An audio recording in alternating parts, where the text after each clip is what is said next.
The chandeliers glow like captured stars above you, and for a second you forget you are not supposed to belong here. The string quartet hums in the corner, crystal glasses catch the light, and laughter rolls across the ballroom in warm, rich waves. It is your twin sister's wedding, and somehow you are both in the room and on the outside of it at the same time. My name is Lily Hart, and tonight I am the girl sitting alone at the farthest table. The place cards said family, but the planner quietly slid mine to the edge of the room, right beside the service doors. From here, I can see everything. Lila, my twin, twirls in the center of the dance floor in a gown that looks like sunlight poured into silk. Her new husband's family circles around them, all designer suits and practice smiles. I smooth the red dress I borrowed from a coworker, feeling the zipper bite a little into my ribs. The pearls at my throat are the only thing that is truly mine. They were my mother's, polished so often the clasp has almost worn smooth. I lift my water glass, pretending it is champagne, because the open bar is for invited guests only, and the bartender looked right through me when I asked, "Have you ever been in a room full of people and still felt like the only person there?" As a server squeezes past with a tray of hors d'oeuvres, he gives me an apologetic look. "Sorry, Lily. They've got a short staff tonight." I nod, because of course they do. I helped set this whole thing up this morning, in black slacks and a company polo, taping guest lists to the doors and polishing the very glasses I am not allowed to drink from. Then I went home to my tiny studio, showered, changed, and came back through the front entrance, pretending to be a guest. Funny thing about pretending, it works just fine until someone reminds you who they think you really are. At the head table, Lila throws her head back at something her new mother-in-law says. They look perfect together, two women who understood the assignment of this world. Marry up, dress right. Never let them see you worry about money. We used to worry together. We used to share everything from shoes to secrets. Somewhere between scholarship applications and her first rich college boyfriend, our paths split. She chose the elevator. I took the stairs. I know she loves me, but love does not always translate into courage, especially when money is in the room. A group of bridesmaids in matching blush dresses pass my table. One of them stops just long enough to whisper to another, not quite low enough. I heard she still waits tables. At 30, they giggle and keep walking. Heat crawls up my neck, but I keep my eyes on the centerpiece, twisting my cloth napkin in my lap. I could get up, find a corner, disappear. That is what you do when you are the invisible sister. You make it easier for everyone else. Instead, I stay seated. Because someone has to witness this. And because leaving would feel like admitting they are right. That is when I feel it.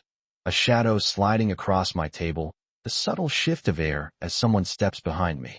A palm, warm and steady, comes to rest on the back of my chair. A man's voice, low and calm, brushes the shell of my ear. "Pretend you're with me," he murmurs. "Please." I turn, and for a heartbeat I forget how to breathe. The man leaning over my chair looks like he stepped out of one of those magazines stacked in the lobby, tall, broad-shouldered, dark hair brushed back from a strong face. His tux fits like it was sewn onto him, the bow tie already tugged loose as if he has been fighting against this evening too. His eyes are what catch me, though. Not the color, gray, sharp, but the look in them. A plea. A flicker of panic buried under layers of practiced composure. I'm sorry. I stammer. He flashes a quick smile for the benefit of anyone watching, but his fingers press lightly into my chair, urgent. "Just for a minute," he says between his teeth, voice so low only I can hear. "Walk with me when I move. Laugh if I say something. Act like we came here together." My brain scrambles for a reason. "Why?" I hiss back. "Because," he says, and the word carries more weight than it should. "If I do not have a date, I'm about to be trapped in a business conversation I cannot afford to have tonight. And because I am begging you for help, and I have a feeling you know what. It is like not to be listened to in this room." My gaze flicks to the dance floor. A cluster of men in expensive suits have turned toward us, one of them already lifting a hand, calling, "Ethan, over here." Ethan. So that is his name. I do not know who he is, but the way the staff at the bar stiffen, the way the groom's father straightens his jacket, tells me he matters. A lot. I could say no. I could let him walk back into whatever Shark Tank he is trying to avoid and stay here, alone, forgotten. But his words hit a place I do not show people. That aching, raw spot of knowing you are only visible when someone needs something from you. For once, Someone is asking me for more than a refill. I set my glass down, my hand shaking just a little. Fine, I whisper. But you owe me. His lips twitch. Deal. He steps out from behind my chair and offers his hand like this is the most normal thing in the world, like we have rehearsed. There you are, he says, voice suddenly smooth and loud enough for nearby tables to hear. I was starting to think you ran away. Heads turn. Conversations pause. Under 100 chandeliers, I make a choice. I slip my fingers into his. The room recalibrates around us. Before we follow Ethan toward the waiting eyes, let me ask you something. Have you ever made one impulsive decision that changed everything, long before you understood what it would cost? If this story moves you, leave a like, subscribe to the channel, and tell us in the comments where you are watching from. Your support is what keeps this channel alive. Ethan's grip is firm but not possessive as he guides me away from the edge table and into the golden center of the ballroom. And for the first time tonight, every eye in the room is actually looking at me. We cross the polished floor like we own it. Even though my knees are doing their best impression of Jell-O, Ethan nods to people as we pass, his public smile snapping into place. It is practiced, almost blinding, the kind of smile rich men wear in magazines and annual reports. But his thumb brushes the back of my hand, just once, like a quiet, thank you. No one else can see. The group of men in suits close in, the groom's father at the center. I recognize him from the rehearsal dinner, Richard Davenport, real estate giant, a man whose handshake feels like he is sealing a contract instead of greeting a person. Ethan Cole, Richard booms, clapping him on the shoulder. You have been dodging me all night. Ethan laughs, casual. You know weddings, Richard. Hard to find a moment to breathe. Richard's gaze slides to me, assessing in a single sweep. I straighten my shoulders, praying my borrowed dress does not betray me. And who is this? He asks. Ethan does not hesitate. Lily, he says. We go way back. His eyes flick to mine, warning and asking at the same time. I force a small, confident smile. Nice to meet you, Mr. Davenport. He seems satisfied. For now. The other men shift, circling Ethan with questions about markets and acquisitions. I catch phrases, expansion, joint venture, closing next quarter, but Ethan steers the conversation away with the skill of someone used to dancing around landmines. Tonight is about your son, he says smoothly. We can talk numbers Monday. Richard's jaw tightens. Time is money, son. Ethan's grip on my hand tightens, almost imperceptibly. So is goodwill. He replies, tone still light, but edged with steel. And I would rather your daughter-in-law remember me as a decent guest than as the guy who hijacked her wedding reception with a pitch meeting. For a moment, I think Richard will push. Then his wife calls him to take a photo, and the group dissolves. Ethan exhales, the smile slipping. Thank you, he murmurs under his breath. You did all the talking, I say. I just stood here trying not to pass out. His mouth curves. You did more than you think. His eyes flick toward my pearls. Nice necklace. It was my mom's, I say automatically, then wish I had kept that to myself. He nods like he understands more than the words. She had good taste. We move toward the bar for a soda. Okay, he orders champagne. I stick with club soda and lime because even fake dates have to get up for work in the morning. As we wait, he leans closer. Lily Hart, he says softly. What do you actually do when you are not saving strange men from awkward conversations? I work for the event company, I admit. The one that set all this up. I was literally polishing these glasses 10 hours ago. His eyebrows lift. So you worked the wedding and then came as a guest? Sort of. I twist my straw. I am technically family. Lila is my twin. He glances toward the dance floor where my sister is spinning in her gold dress. She is the bride? Yep. And they put you by the service doors? There is something dangerous in his voice now. I shrug, trying to play it off. It is fine. I am used to being near the exits. Makes it easier to leave. The truth is heavier than the joke, and he hears it. You should not be, he says quietly. That is not where you belong. I snort. You met me an hour ago. Sometimes an hour is enough, he replies. Something in my chest stutters. I study his face, trying to place him. So what do you do, Ethan Cole? Besides hiding from business deals and recruiting desperate women into fake relationships. He laughs, really laughs this time, and the sound is warm enough to melt some of my skepticism. I run an investment firm, he says. Cole and Meridian. We build things. Companies, mostly. The name hits me like a soft slap. I have seen it printed on the bottom of thick brochures in the Davenport study, heard it mentioned hushed and reverent by Lila's new in-laws. This man is not just rich. He is the kind of rich other rich people ask favors from. So you are important, I say slowly. Depends who you ask. His eyes search mine, as if he is checking to see whether that makes me step forward or back. I do neither. Do you always assume strangers will help you? I ask instead. Only when I am desperate, he says. And when they look like they have nothing left to lose by saying no. That lands harder than I expect. I think about my bank account, the overdue notice folded in my purse, the way my landlord's text pinged just as the ceremony started. Maybe he read the exhaustion on my face like a ticker tape. Maybe we are both better at pretending than we realize. Across the room, someone taps a spoon against a glass. The band hushes. The groom steps up for a toast, pulling Lila close. To my beautiful wife, he declares. Cameras flash. Lila's eyes skim the crowd and snag on me, and Ethan at my side. For a heartbeat, confusion flickers across her face, followed by something else. Relief? Worry? It is gone before I can name it. Come on, Ethan whispers. Let us give them something to talk about. He leads me closer to the dance floor. People part automatically for him, and by extension, for me. For once, I am not moving because I am carrying a tray. I am moving because I am with the man who owns the room.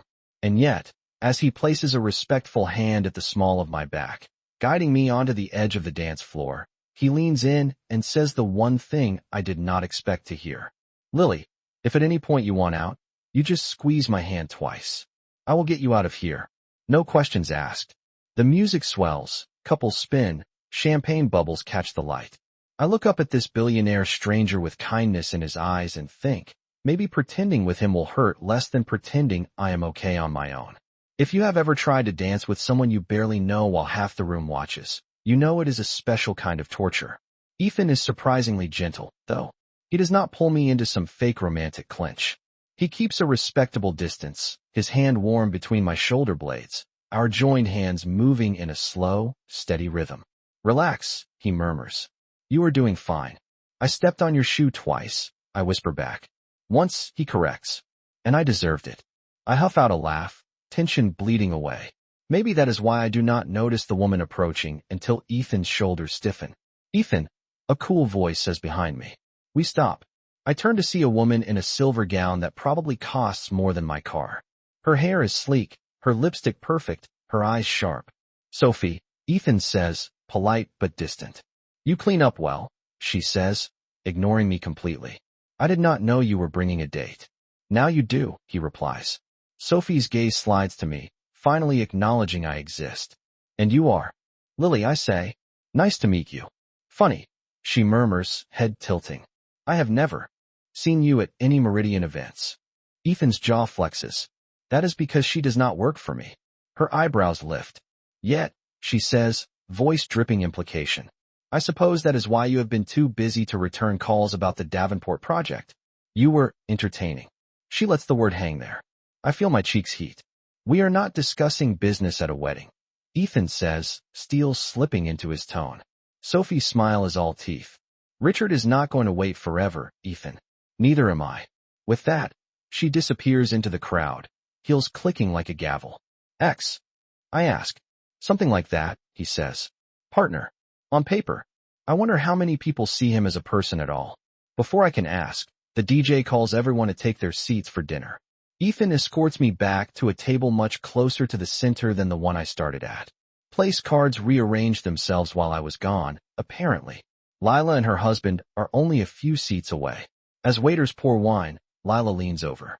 Lily, she whispers. Can we talk? Ethan starts to rise. I will give you a minute. I grab his wrist under the table. Stay, I murmur. I need him here more than I want to admit. Lila twists her napkin. Up close, I see the faint tremor in her fingers. I did not know they were going to seek you over there, she says quietly. I told the planner you were with family. It is fine, I lie. She probably saw my work badge this morning. Guilt flashes across her face. I should have checked. For a beat, the twin connection we used to have hums between us. Then her husband calls her name, and she flinches like a dog that has learned what happens when it disobeys.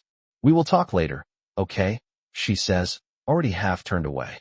I nod, but something in me hardens. Later has been pushed back for years. Dinner passes in a blur of speeches and clinking silverware. Ethan kills the wine in his glass with more enthusiasm than he shows toward the filet mignon. Under the table, his knee bounces. I nudge him. I thought rich people liked these things, I whisper. We like control, he murmurs back. This many moving parts makes me itchy. You could always leave, I say. Fake a phone call, jump in your town car, disappear. I could, he agrees. His eyes drift over the room, landing briefly on Richard Davenport deep in conversation with Sophie. But then they would say the deal fell through because I was impolite. And they would be half right. Sometimes the only power you have is choosing where to stand when everyone is watching. The words hit me harder than they should. Where am I standing tonight? At dessert, Richard himself rises for a toast. He thanks everyone for coming. Thanks Ethan by name for considering a partnership that will elevate both our portfolios, and invites him to say a few words. Ethan's hand tightens around his fork. You can say no, I murmur. Not without fallout, he says.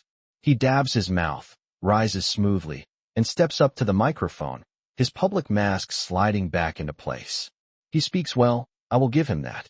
He compliments the couple, tells a charming story about meeting the groom at a conference, throws in a tasteful joke that makes the crowd laugh. Then Richard nudges, voice booming into the mic. And about our little business venture? A hush falls. I feel the pressure at our table like a weight. Lila's husband looks smug. Sophie stands at the back, arms folded, waiting. Ethan's eyes find mine across the room. For a second, the mask slips. He looks tired. Then he inhales. Some decisions, he says slowly, deserve more than a wedding toast. Tonight is about love, not leverage. When we are ready to announce anything, you will know. Until then, I will just say this. The best partnerships are the ones where no one is pretending. The word pretending lands like a stone in my stomach. People laugh, clap. Richard forces a smile that does not reach his eyes. Ethan hands back the microphone and returns to the table, muscles tight. That was brave, I say softly. That was reckless, he mutters. But thank you for making me reckless. Before I can answer, a woman in a fitted blazer I recognize as the planner appears at my elbow, frowns sharp enough to slice cake. Lily, she says in a low voice. We need to talk about boundaries. Staff are not supposed to mingle with guests like this. Around us, a few heads turn. The word staff hangs in the air like a stain. Ethan starts to speak, but she bulldozes on. We did you a favor letting you attend. Do not make us regret it. Every insecurity I have ever had about not belonging here rushes to the surface. Chairs scrape, murmurs rise. Lila stares, frozen. And just like that, the night tilts. There is a moment, right before humiliation hits, when time slows down just enough for you to see every possible version of yourself. The one who laughs it off. The one who apologizes. The one who flips the table and walks out. I wish I were any of those girls. Instead, I just sit there, cheeks burning, while the planner's words echo. Staff are not supposed to mingle with guests like this. Ethan stands so fast his chair tips. His voice is calm, but there is nothing soft in it. She is my guest, he says. And you are interrupting my evening. The planner blinks, recalibrating. Mr. Cole, I did not realize. You did not care, he corrects. Maybe check which assumptions you are making when you decide who is allowed to sit at which table. Around us, conversations have gone quiet. I can feel everyone watching, weighing, deciding whose side to take. Lila's husband looks annoyed, as if this is an unnecessary disruption to his curated night. Lila herself looks like she wants to sink through the floor. The planner stammers an apology, retreating with forced professionalism, but the damage is done. I can feel the word staff branded on my forehead. I push back my chair. I should go, I whisper. Ethan's hand catches my wrist. You do not have to. They are right, I say. I was working this morning. I probably still smell like coffee and bleach. I do not belong in your world, Ethan. He opens his mouth, but I am already pulling free. The room feels smaller with every step toward the exit, the chandeliers suddenly too bright. I pass the table where my original place card still lies, half hidden under a folded escort card. For some reason, that hurts more than anything else. At the foyer, I kick off my heels, slipping them into my hands. The marble is cool under my bare feet. I am halfway down the long corridor toward the service elevator when I hear another pair of footsteps. Lily, Lila's voice. I tense but do not turn. You are going to ruin your dress walking like that, she says, a little breathless as she catches up. It is not my dress, I say. So what if I do? She flinches. I did not know she talked to you that way. I would have what? I finally face her. Told her to seat me closer to the bar so I can refill drinks faster? She looks wounded. That is not fair. Neither is pretending you did not see where they put me. I snap. We stare at each other. Two versions of the same face, separated by years and choices. I am trying, she says quietly. You do not know what it is like, Lily. They judge everything. How I walk, what I wear, who I talk to. If I stand up to them, they say I am ungrateful. If I do not, I lose myself. Newsflash, I say, voice shaking. You are losing me either way. Her eyes shine. That is not what I want. But it is what is happening. Silence stretches. Somewhere down the hall, someone laughs, distant and careless. We are in a different world back here, under the harsh exit sign. Listen, Lila whispers, after the honeymoon, come stay with us a few days. We will talk. I will help with the rent if you need. I do not want your guilt money. I cut in. I want my sister. The truth hangs between us, heavier than any chandelier. For a moment, I think she might reach for me, say the thing we both need to hear. Instead, her husband calls from the doorway, irritation plain. Lila, they are waiting for you. She hesitates, torn. I have to go, she murmurs. Of course you do, I say. It is your wedding. She searches my face for forgiveness I am not ready to give. When she turns away, a piece of my chest goes with her. I take the service elevator down, past floors of glittering ballrooms and polished lobbies, all the way to the loading dock. The night air slaps my skin, cold and honest. I walk until the hotel is just another block of lit windows behind me. My phone buzzes with unknown numbers and one from Ethan, which I do not answer. By the time I reach my apartment, my feet are sore and my eyes feel scraped raw, but at least I am. Somewhere I understand. The next week is a blur of double shifts. I ignore Ethan's messages, short at first, are you okay? Then longer, then finally just, please call me. I do not. Whatever passed between us that night was built on pretense and proximity. Billionaires do not chase girls who still roll silverware into napkins at midnight.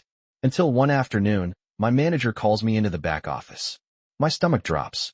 If this is about the extra croissant I took yesterday, relax, she says, waving a hand. This is good news, I think. She slides a sleek envelope across the desk. My name is handwritten on the front in ink that probably costs more than my shoes. Inside is a thick card edged in gold. An invitation. What is this? I ask. Some kind of prank? Looks legit, my manager says. The hotel called to confirm you got it. Same place your sister's wedding was. Some gala thing next month. They said transportation will be provided if you RSVP yes. My first instinct is to tear it up. Then I read the heading. The Hart Sisters Scholarship Fund Launch. My breath catches. Underneath, in smaller letters, hosted by Cole and Meridian. I flip the card. On the back, in looping handwriting, is a single line. You once pretended to be with me.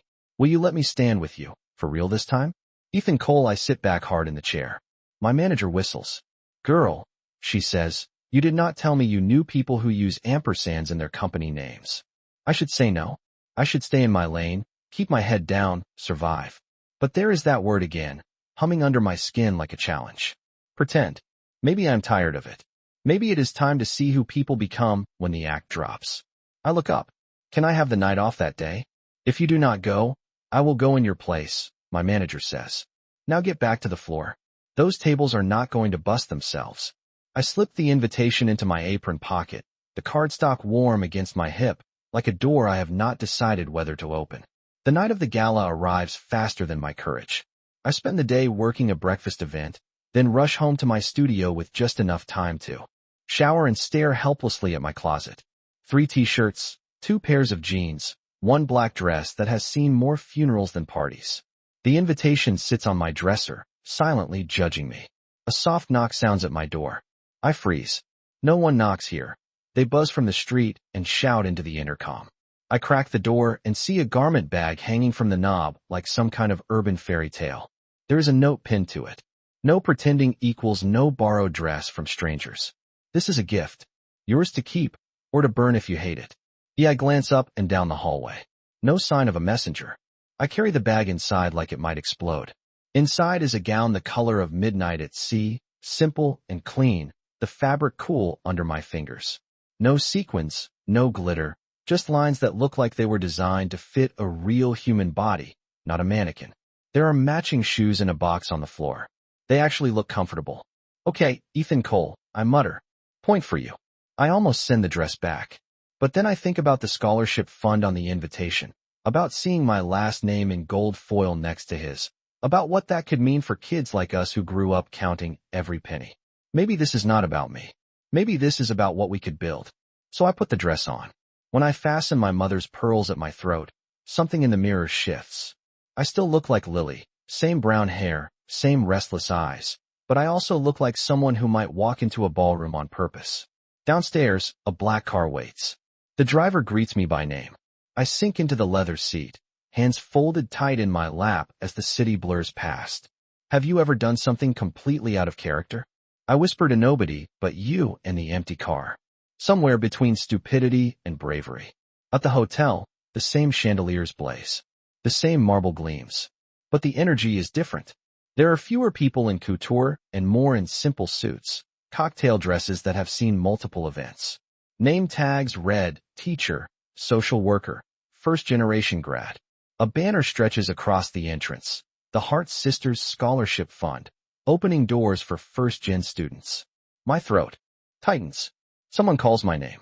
Ethan stands near the base of the grand staircase, not in a tux this time, but in a dark suit with his tie loosened, like he remembered to breathe tonight. When he sees me, his smile is not the polished billionaire one. It is smaller, real. You came, he says.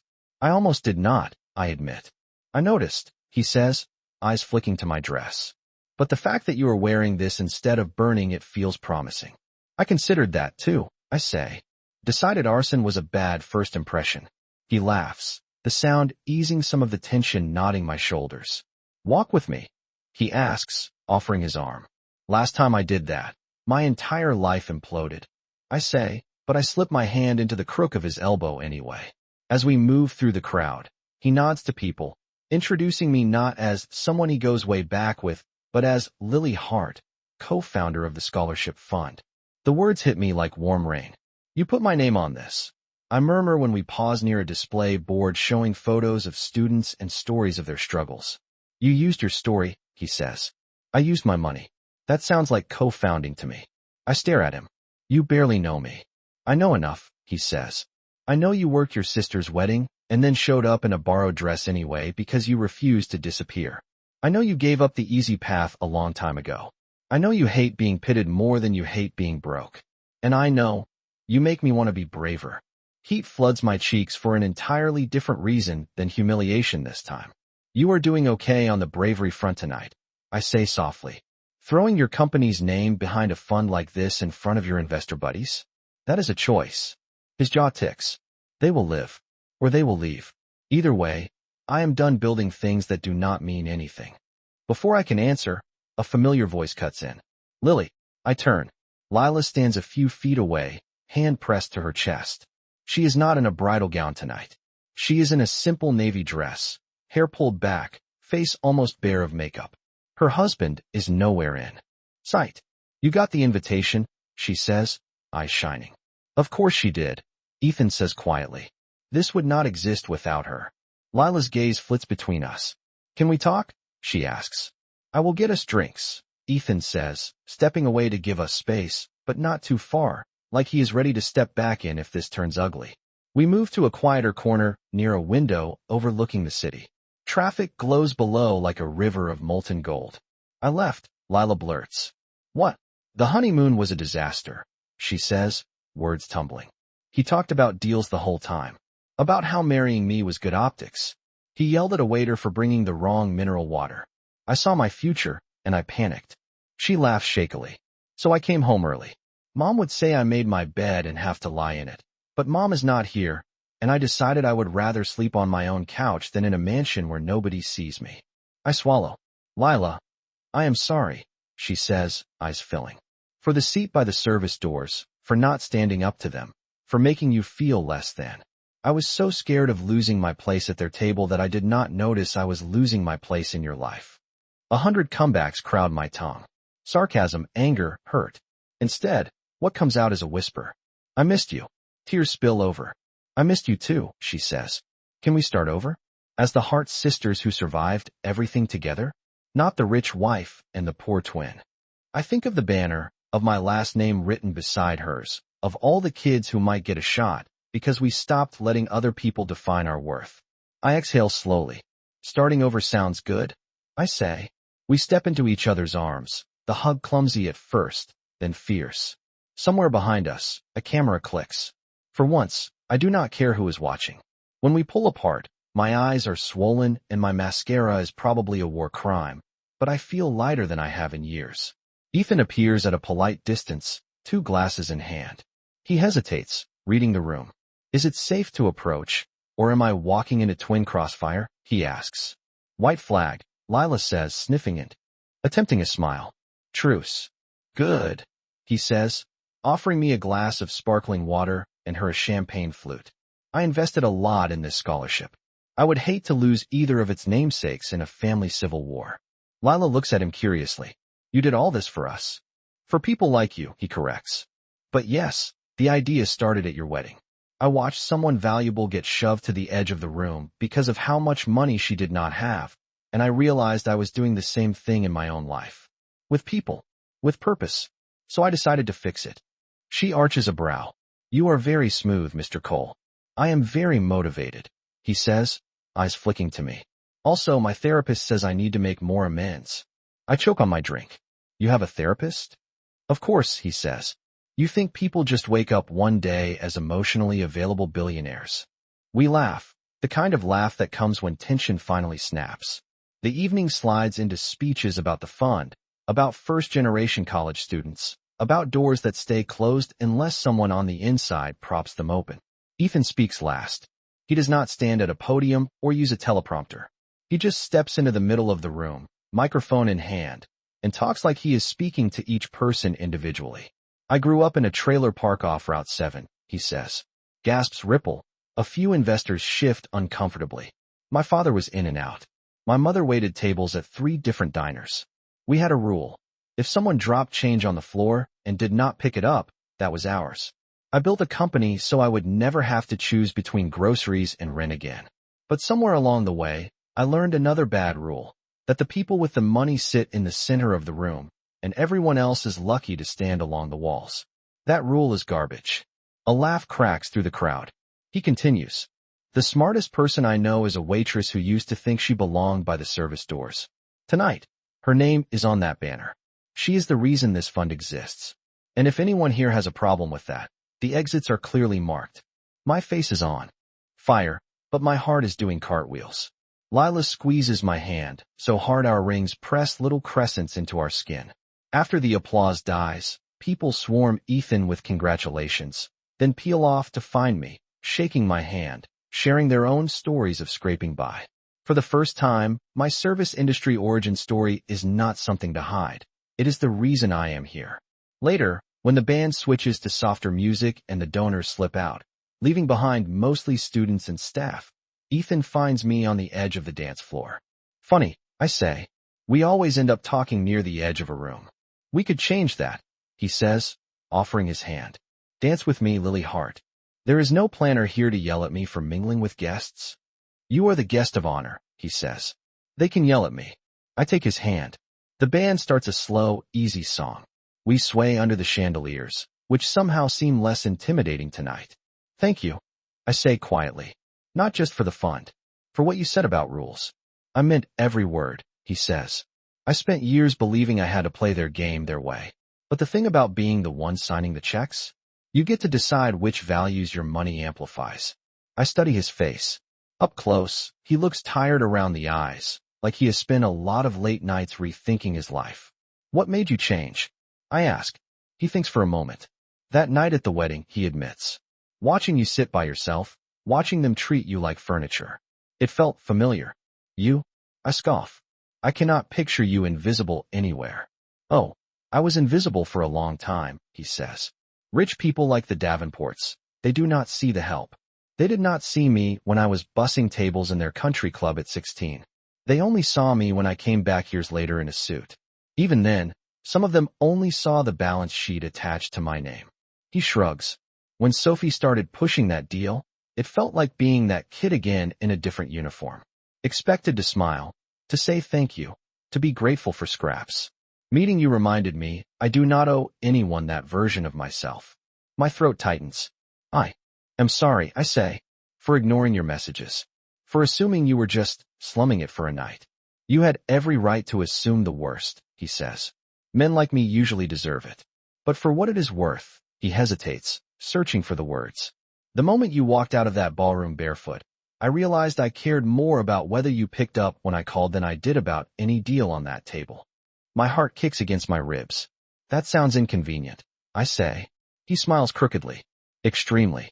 We spin slowly, the city lights winking through tall windows like distant constellations. For a moment, everything feels suspended. Past hurts, future fears, all hovering just out of reach. Ethan, I ask. Yes. When you first came up to me at the wedding, why me? There were 100 other women in that room. He is quiet for a long beat. Because you were alone, he says finally. And you looked like you were trying so hard not to care. I know that look. It is the one I wear in mirrors. The honesty in his voice hits me harder than any compliment. I rest my cheek briefly against his chest, just once, just long enough to feel his heartbeat. For the record, I murmur, you are terrible at not caring. I am working on it, he says. With professional help. I laugh into his jacket. When the song ends, we do not step apart immediately. We stand there, hands still linked, like we are both afraid that letting go will snap whatever fragile thing has formed between us. I would like to see you again, he says finally. Without invitations, or fake dates, or business agendas. Just coffee, or a walk. Anything that feels like a real life. Fear skitters up my spine, mingling with something softer. Hope. Real life is messy, I warn. My schedule is insane, my apartment is tiny, my bank account is allergic to 3-digit numbers. Good, he says. I am tired of polished. He looks into my eyes. No pretending this time, Lily. Deal. I think about all the roles I have played to survive. Good worker, accommodating sister, invisible guest. I think about the girl who sat alone at the edge of a wedding and the woman standing here, now under the same chandeliers, but on her own terms. Deal, I say. Real life, as it turns out, looks less like ballrooms and more like coffee and paper cups at a park bench between shifts. Our first real date is on a Tuesday afternoon.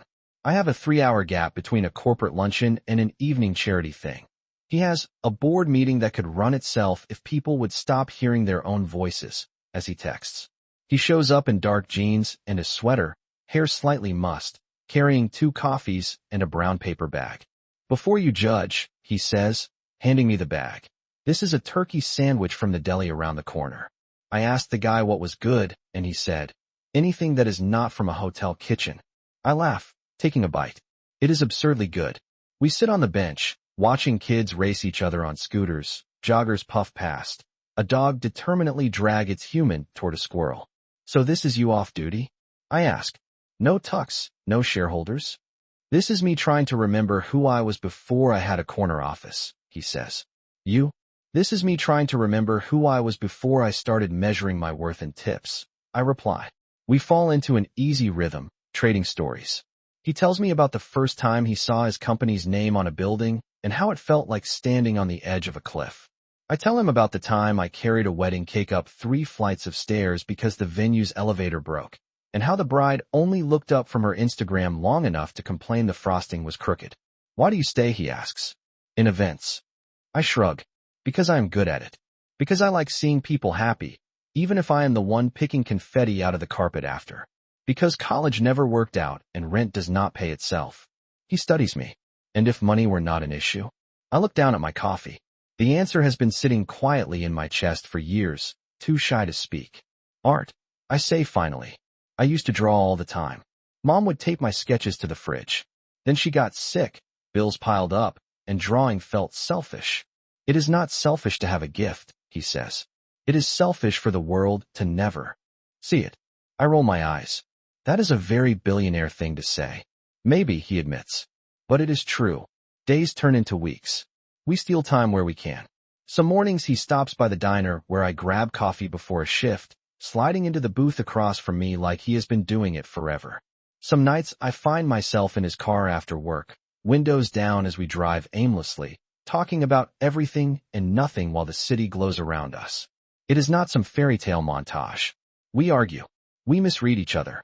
I cancel on him twice because a client decides to add just a few more guests to a seated dinner an hour before doors.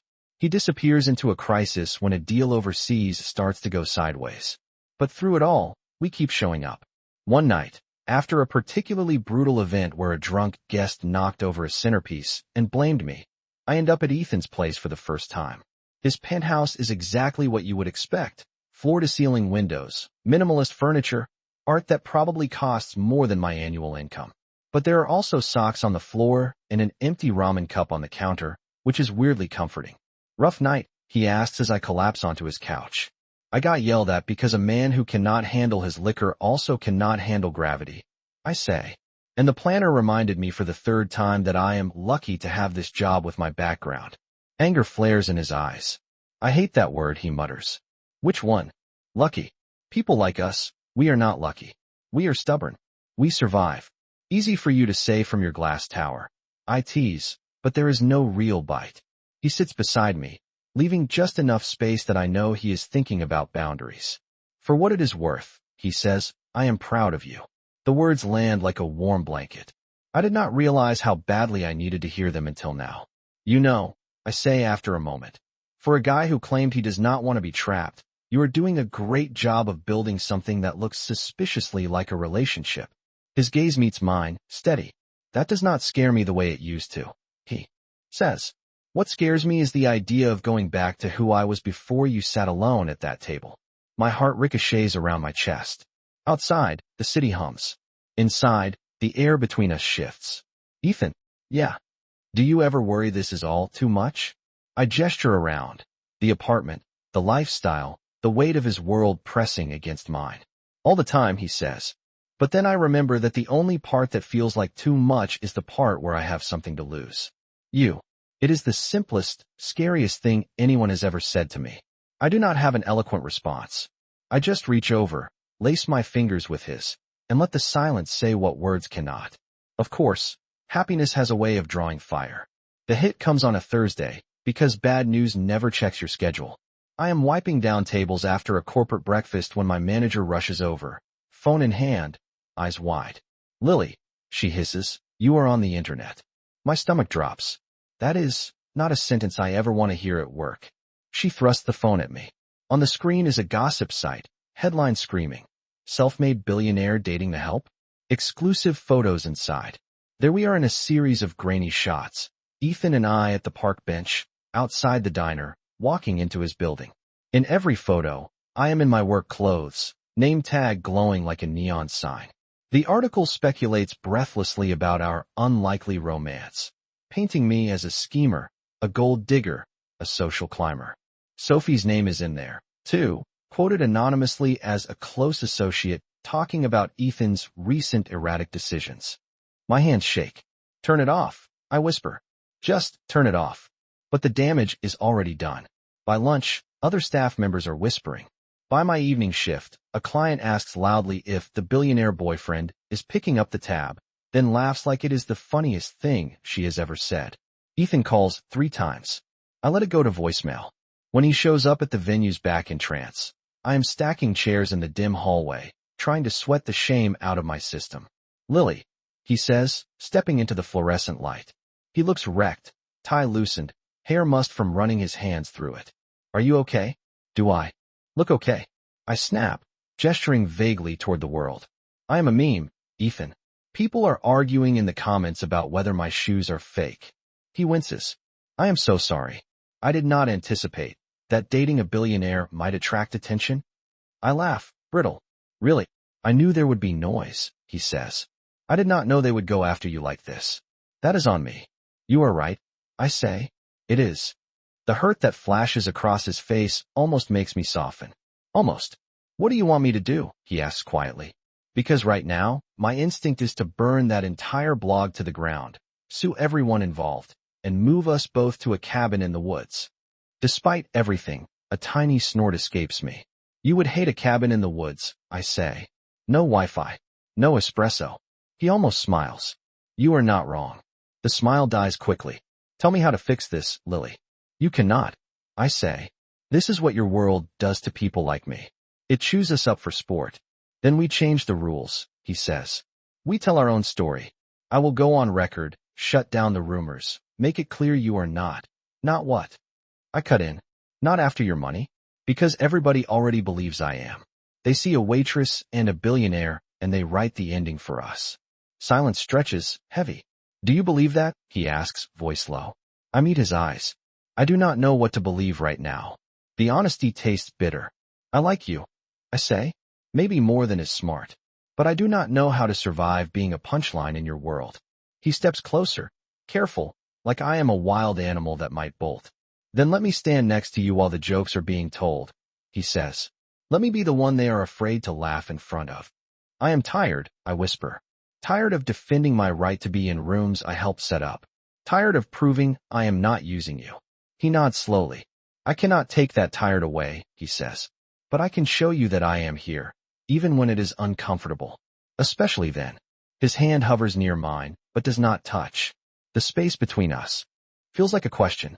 I need time, I say finally. To think. To figure out if I am strong enough for this. Pain flickers across his features, but he nods. Take what you need, he says. Just, please do not disappear without telling me you are safe. I swallow the lump in my throat. I will text, I manage. He exhales like that is the first real breath he has taken all day. Okay, he says. I will be here. Wherever here needs to be. When he leaves, the hallway feels colder. My world has been cracked open, my private life dragged into the spotlight I spent years avoiding.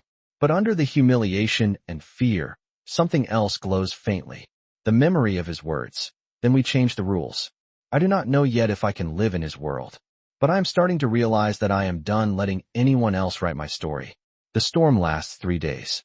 Long enough for the internet to devour the story, get bored, and move on to its next target. Long enough for me to cycle through anger, embarrassment, and a strange, hollow numbness. On the 4th day, I wake up to a text from Lila. Turn on channel 7. Now. I fumble for the remote, heart pounding. The morning news show flickers on. There, sitting on the couch between two hosts with blinding smiles, is Ethan. He looks calm, composed, the picture of media-trained charm. The headline below reads, Billionaire speaks out on class, love, and dating the help. That phrase is interesting, is it not? He is saying. Dating the help. As if the people who keep our world running are somehow less than human. One host laughs nervously. Some might say it is just a figure of speech. Words build worlds, Ethan replies. When we call someone the help, we are saying their value ends at what they do for us. I am not okay with that. Especially when it is used to attack someone I care about. My breath catches. You mean Lily? The host prompts, like a shark smelling blood. Ethan nods. Yes. Lily Hart waits tables and builds events and has more integrity in her little finger than most boardrooms have in their entire quarterly reports. If people want to talk about us, they can talk about the charity we started, the scholarships we fund. But if they come after her character because she does not come from money, that says more about them than it does about her. The second host leans in. So you are confirming the relationship? Ethan smiles, small and private. I am confirming that I am very lucky she lets me be in her life, he says. As for labels, that is between us. My heart does something painful and ridiculous in my chest. He did not deny me. He did not apologize for me. He stood up, in front of cameras and the entire judgmental internet, and said out loud what most rich men would only whisper behind tinted windows. My phone buzzes nonstop, texts from coworkers, from Lila, from my manager who writes, if you dump him, I will date him. But one message cuts through the noise. Ethan, I know you said you needed time. This was not pressure. Just clarity. I meant every word. If you want to talk, I will be at the hotel ballroom at 7 tonight. The same one. No press. Just us. It feels poetic and terrifying. All day I debate. Going means stepping back into the place where everything started and cracked. Staying home means letting fear have the final say. At 6:30, I find myself standing in front of my closet again. This time I do not hesitate. I pull on the midnight dress. I fasten my mother's pearls. I look in the mirror and see a woman who is still scared, but also stronger than the girl who once hid by the service doors. The ballroom is mostly dark when I arrive, lit only by a few pools of warm light. No guests, no music, just the whisper of air conditioning and the echo of my footsteps. In the center of the room, under the main chandelier, stands Ethan. He is in a suit, no tie, hands in his pockets, expression wide open in a way I have never seen on his face in public. "Hey," he says softly. "Hey," I echo. For a moment, neither of us moves. Then he nods toward the far corner. My old table sits there, alone, a single chair pulled out. On the linen is a card with my name written in looping script. "I asked them to set it up," he says. "I wanted to see what it felt like, standing where you sat that night." "And?" I ask. "Lonely," he says. "Small. Wrong." He gestures to the center of the room, where two chairs now face each other across a small round table. No head table, no hierarchy, just space. I thought maybe we could write a different story this time. He reaches into his jacket and pulls out a small box. My heart stutters. "Before you freak out," he says quickly, "this is not what you think. Not yet." Inside is a simple silver ring, no giant diamond, just a tiny engraving on the inside. No pretending. "This is a promise ring," he says. "From me to you. That whatever we build, it will be real. No fake dates. No using you as a shield at events. No hiding when things get messy. If we do this, we do it all the way. As partners." My eyes burn. "Ethan, you do not have to answer tonight," he says. "We can go back to coffee and park benches and figuring it out one weird day at a time. But I wanted you to know that I am not going anywhere. Not because of some headline. Not because people think I am slumming it. Because you are the first person who ever made me feel like my worth was not tied to my net worth." I step closer, the ring glinting between us like a tiny moon. "You stood up for me on national television," I say. "You started a fund with my name on it. You listened when I said I was tired. You gave me space when I needed it and showed up when I did not ask. That is a lot." "Too much?" he asks, a flicker of nerves in his eyes. "Just enough," I say. I take the ring from his hand. It is cool against my skin, solid and real. "This does not fix everything," I warn. "People will still talk. Your world will still be crazy. I will still have nights where I smell like spilled beer and mashed potatoes." "Good," he says, smiling. "I like mashed potatoes." I laugh, a wet, shaky sound. Then I slide the ring onto my finger. It fits. "Okay," I whisper. "Let us build something real." Relief floods his face, so raw it makes my chest ache. He steps forward and pulls me into his arms. Not the careful, staged embrace of a man aware of cameras, but a full, honest hug that says more than any press release ever could. Under the chandeliers, in the same ballroom where I once sat alone, we stand together. No pretending. Just a billionaire and a waitress, rewriting the rules of the room. If you have ever felt like the person pushed to the edge of the party, I hope you remember this. You were never meant for the corner. One day, you might just find yourself walking straight through the center, on your own terms, with someone beside you who sees your worth before the world ever does.